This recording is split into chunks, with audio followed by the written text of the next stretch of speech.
Hello दोस्तों, YouTube family ने બધાને મારા તરફથી હનુમાનજીની શુભકામના। અને આજનો દિવસ એવો છે કે આજે હનુમાન જયંતિ છે અને રંગીલા ઠાકોરમાં તમારું સ્વાગત છે।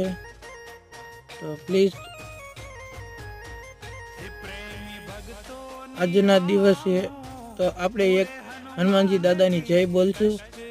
જો શ્રી રામને માનતા હોય, હનુમાનજીને માનતા હોય તો બોલજો कमेंट बॉक्स में जय श्री राम, जय हनुमान जी दादा।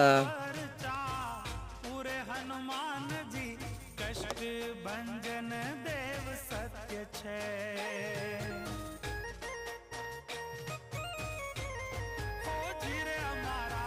कष्ट भंजन देव सत्य